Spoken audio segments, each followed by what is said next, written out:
Assalamualaikum teman-teman. Perkenalkan, nama saya Ega Kusliasari.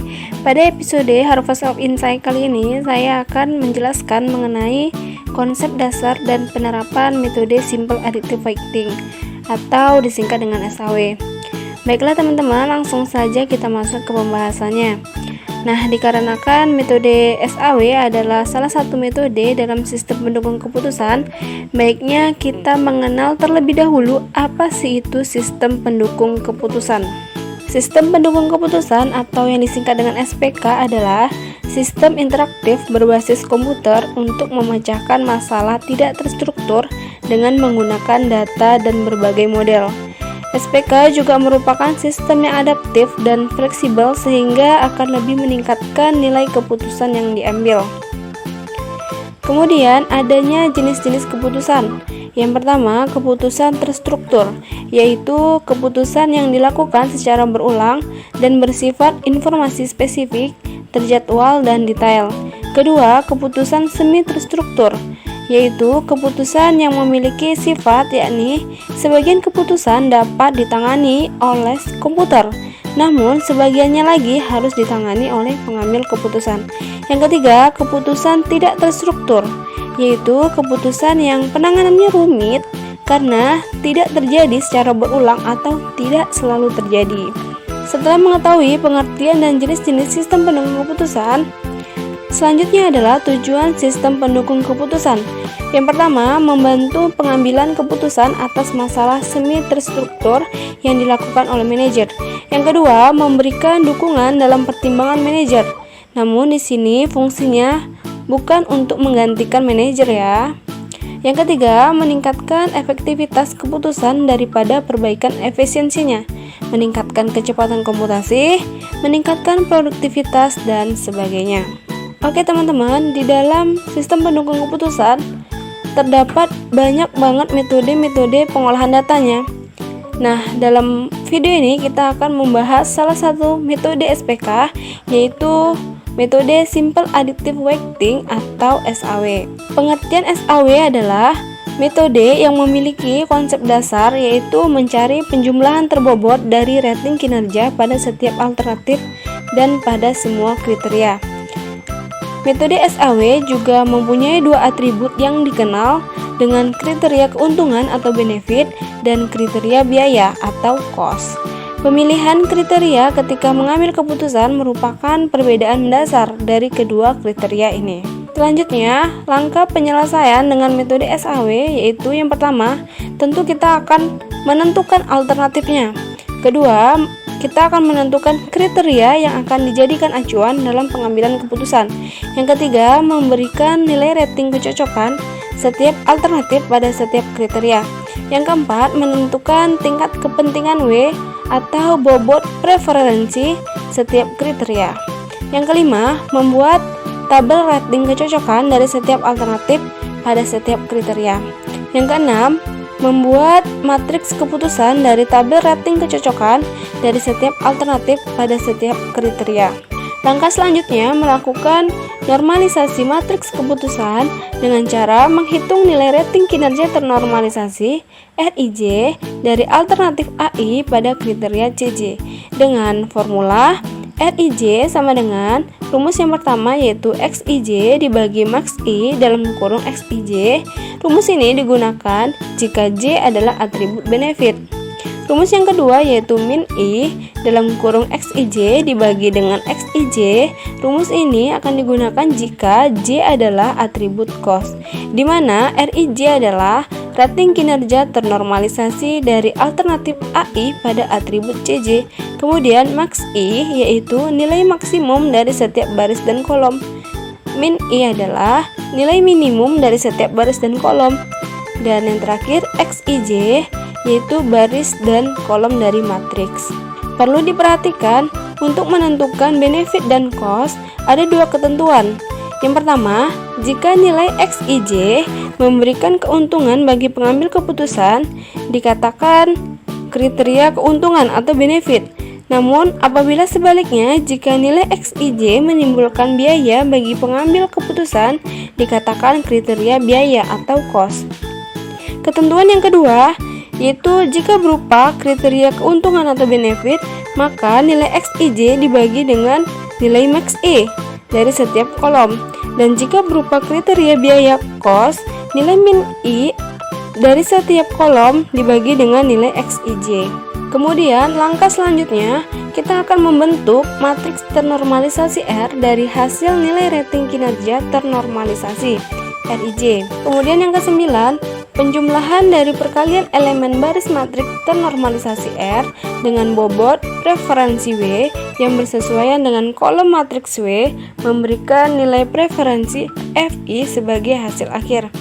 Dengan formula FI sama dengan penjumlahan dari J sama dengan 1 sampai ke N dari WJ dikali RIJ, di mana FI adalah rangkaian untuk setiap alternatif, WJ adalah nilai bobot dari setiap kriteria, dan RIJ adalah nilai rating kinerja ternormalisasi. Oke teman-teman, supaya lebih mudah memahami penyelesaian dengan metode SAW, kita akan menerapkan pada sebuah studi kasus, yaitu mengimplementasikan metode simple additive weighting untuk menentukan sekolah dasar Islam. Yang pertama, kita akan menentukan kriteria dan alternatifnya. Adapun kriteria dan alternatif yang digunakan adalah kriteria yang pertama dengan kode C1 yaitu biaya SPP. Kriteria kedua dengan kode C2 yaitu jarak dari rumah. Kriteria ketiga dengan kode C3 yaitu fasilitas, dan yang keempat dengan kode C4 yaitu kualitas pengajar. Selanjutnya alternatifnya ada 3. Yang pertama dengan kode A1 yaitu Sekolah Dasar Islam Terpadu Miftahul Iman. Yang kedua A2 yaitu Sekolah Dasar Islam Terpadu Insan Utama, dan yang ketiga dengan kode A3 yaitu Sekolah Dasar Islam Terpadu Fadilah. Selanjutnya menentukan bobot kriteria. Dari masing-masing kriteria tersebut akan diberi variabel, di mana dari setiap variabel akan diberi sebuah nilai bobot dalam bentuk angka. Angka-angka ini bebas mau ditentukan, misalnya rank dari 1 sampai 5 atau 1 sampai 100. Namun pada studi kasus ini akan menggunakan rank 1 sampai 5. Nilai bobot pertama yang akan kita tentukan adalah untuk kriteria biaya SPP. Nilai bobot dari variabel yang akan digunakan untuk kriteria biaya SPP yaitu semakin kecil nilainya semakin baik. Mengapa demikian? Karena kita menginginkan mencari sekolah dengan biaya yang murah, bukan? Jadi semakin kecilnya biayanya yang harus dikeluarkan maka lebih baik. Artinya semakin kecil nilai bobot maka semakin baik. Nilai bobot untuk setiap variabel dari kriteria biaya yaitu dapat dilihat pada tabel. Contohnya di sini yang pertama, biaya kurang dari 1.500.000 nilai bobotnya 2. Kemudian yang kedua, dengan biaya 1.500.000 sampai 2.500.000 nilai bobotnya 3. Begitu seterusnya dengan nilai bobot untuk kriteria biaya SPP yaitu 2, 3, 4, dan 5. Nah, seperti yang diketahui di dalam metode SAW terdiri dari 2 atribut yaitu cost dan benefit. Karena di sini nilai bobot yang semakin kecil semakin baik, maka kriteria biaya SPP masuk ke dalam kategori cost. Selanjutnya kita akan menentukan nilai bobot untuk kriteria jarak dari rumah. Nilai bobot dari variabel yang akan digunakan untuk kriteria jarak dari rumah juga sama, yaitu semakin kecilnya nilai, semakin baik. Kita tentu ingin mencari sekolah dasar sedekat mungkin dari rumah, jadi semakin dekat dari rumah tentunya semakin baik. Nilai bobot untuk setiap variabel dari kriteria jarak dari rumah yaitu seperti dilihat pada tabel. Contohnya di sini yang pertama, jarak kurang dari 5 km nilai bobotnya 2. Begitu seterusnya hingga mendapatkan nilai bobot untuk kriteria jarak yaitu 2, 3, 4, dan 5. Di sini aturannya sama seperti kriteria biaya sebelumnya. Karena nilai bobot yang semakin kecil semakin baik, maka kriteria jarak juga masuk ke dalam kategori cost. Selanjutnya yang ketiga, kita akan menentukan nilai bobot untuk kriteria fasilitas. Nilai bobot dari variabel yang akan digunakan untuk kriteria fasilitas yaitu semakin besar nilainya semakin baik. Di sini berbeda dengan yang sebelumnya. Mengapa demikian? Tentu kita ingin mencari sekolah dasar dengan fasilitas selengkap dan senyaman mungkin. Jadi semakin lengkap fasilitasnya tentunya semakin baik. Artinya semakin besar nilai bobot semakin baik. Nilai bobot untuk setiap variabel dari kriteria fasilitas yaitu seperti dilihat pada tabel. Contohnya di sini yang pertama, fasilitasnya tidak lengkap, maka nilai bobotnya 1. Cukup lengkap, nilai bobotnya 2. Sangat lengkap, nilai bobotnya 3. Nah, sekarang aturannya berbeda dengan dua kriteria sebelumnya. Karena nilai bobot yang semakin besar maka semakin baik, maka kriteria fasilitas masuk ke dalam kategori benefit. Selanjutnya, kita akan menentukan nilai bobot untuk kriteria kualitas pengajar. Nilai bobot dari variabel yang akan digunakan untuk kriteria kualitas pengajar yaitu semakin besar nilainya semakin baik. Tentu kita ingin mencari sekolah dasar Islam dengan pengajar yang berkualitas, bukan? Dari mana kita mengetahui pengajar tersebut berkualitas? Misalnya, bisa dilihat dari lulusan akademiknya atau gelar akademiknya dan alumni universitasnya. Semakin tinggi gelar akademiknya, maka kita akan berasumsi maka pengajar tersebut semakin berkualitas. Nilai bobot untuk setiap variabel dari kriteria kualitas pengajar yaitu seperti dilihat pada tabel. Contohnya yaitu yang pertama, apabila pengajar lulusan D1, D2 atau D3, maka nilai bobotnya 3. Apabila pengajar lulusan S1, nilai bobotnya maka 4.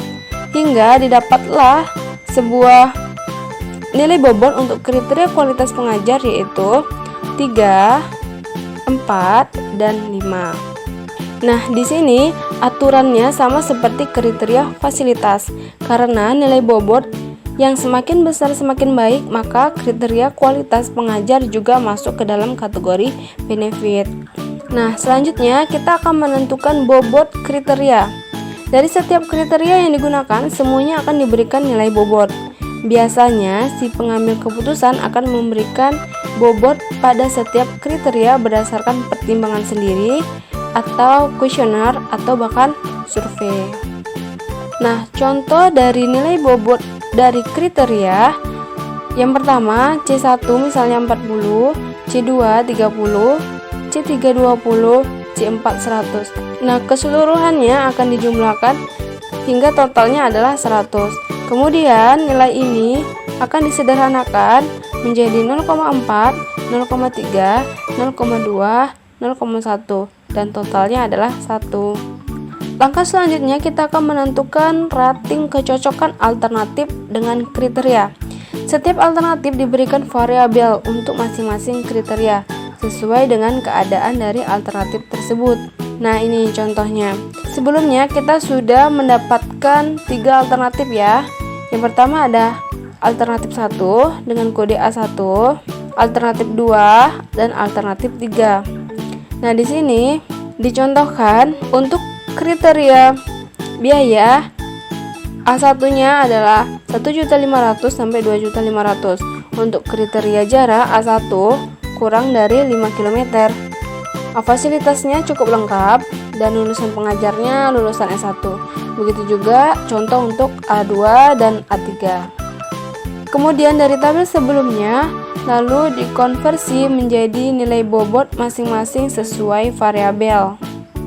Contohnya adalah yang pertama A1 dengan nilai bobot untuk biaya adalah 3. Sebelumnya kita telah mengetahui A1 ini memiliki biaya SPP yaitu 1.500.000 sampai 2.500.000. Nah, nilai bobotnya adalah 3.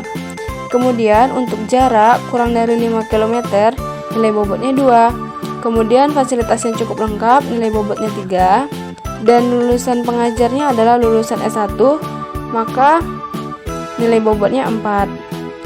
Begitu juga untuk A2 dan A3. Kemudian setelah kita mendapatkan tabel dari nilai yang telah dikonversi dengan nilai bobot, kita akan membentuk matriks keputusan sebagai berikut. Di sini nilai untuk A1 yaitu 3, 2, 3, 4. Kita letak di sini 3, 2, 3, 4.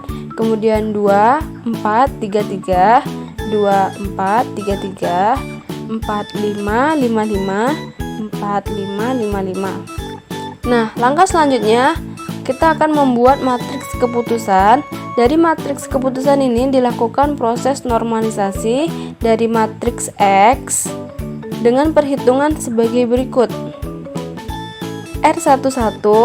Nah, arti dari R11 yaitu variabel R atau row baris ke-1 kolom ke-1. Baris ke-1 kolom ke-1 di mana nilainya adalah 3. Kemudian karena kolom ke-1 merupakan nilai untuk kriteria C1 yang bertipe COS, jadi rumusnya adalah mencari nilai minimum dari kolom ke-1 min 3, 2, 4, yang berarti nilai minnya adalah 2, maka kita letak di sini dibagi dengan R11 atau baris ke-1 kolom ke-1 yaitu 3. Nah, ini sama dengan, berarti tadi nilai minnya adalah 2 dibagi 3 sama dengan 0,67. Kemudian selanjutnya untuk R21 yaitu baris 2 kolom 1, baris 2 kolom 1 berarti hasilnya 2. Nah, berhubung R21 masih termasuk kriteria yang bertipe COS, maka rumusnya masih sama seperti yang sebelumnya, yaitu nilai minimum kolom ke-1 yaitu 3, 2, 4 dibagi dengan nilai dari baris kedua kolom ke-1 yaitu 2 sama dengan nilai minnya 2 dibagi 2 sama dengan 1. Nah, sekarang kita akan coba untuk menghitung nilai kriteria yang bertipe benefit, yaitu kolom ketiga untuk kriteria C3 atau fasilitas. Tadi sebelumnya kita sudah mendapatkan nilai untuk baris pertama kolom pertama, nilai untuk baris kedua kolom pertama, begitu juga untuk baris ketiga kolom pertama, diikuti untuk keseluruhan kolom kedua. Nah, di sini rumusnya berbeda dengan rumus sebelumnya yang bersifat COS.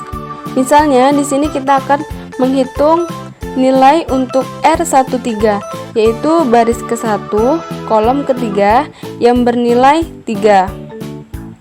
Karena perhitungan di kolom ketiga ini untuk kriteria bertipe benefit, maka kita akan mencari nilai maksimum dari kolom ketiga. Berarti nilai maksimum dari kolom ketiga yaitu 335, 335, maka nilai maksimumnya adalah 5 sama dengan 3 dibagi 5 sama dengan 0,6. Nah, perhitungan seperti tadi dilakukan untuk semua nilai yang ada di matriks. Nilai misalnya nilai R11 sama dengan 0,7, R21 misalnya 1, R13 0,5, kemudian R12 1, R22 0,5, R32 0,4, kemudian R13 0,6, R23 0,6, R33 1, kemudian R14 0,8, R24 0,6, dan R34 1. Kemudian kita akan mendapatkan matriks ternormalisasi R. 0,67 diletakkan ke sini, kemudian 1, kemudian 0,5, kemudian 1, kemudian 0,5, 0,4, 0,6, 0,6, 1. Begitu seterusnya untuk R14, R24, dan R34. Ini semua diletakkan ke sini. Selanjutnya, kita akan melakukan proses perhitungan untuk mencari nilai akhir yang didapat dari total hasil perhitungan bobot preferensi W dikalikan dengan matriks ternormalisasi R. Sebelumnya, nilai bobot ini sudah kita dapatkan dari hasil sederhana dari bobot kriteria yaitu 0,4, 0,3, 0,2, dan 0,1. Dan kita juga sudah mendapatkan nilai R yang didapatkan dari total hasil perhitungan bobot preferensi. Nah, ini adalah bobot preferensi W, kemudian kita kalikan dengan hasil matriks ternormalisasi R. Sekarang kita hitung sesuai dengan alternatif yang telah kita tentukan. A1 yaitu 0,4 dikali 0,67 ditambah 0,3 dikali 1 ditambah 0,2 dikali 0,6 ditambah 0,1 dikali 0,8. Hasilnya adalah 0,768. Kemudian yang kedua, 0,4 dikali 1 ditambah 0,3 dikali 0,5 ditambah 0,2 dikali 0,6 ditambah 0,1 dikali 0,6 sama dengan 0,73.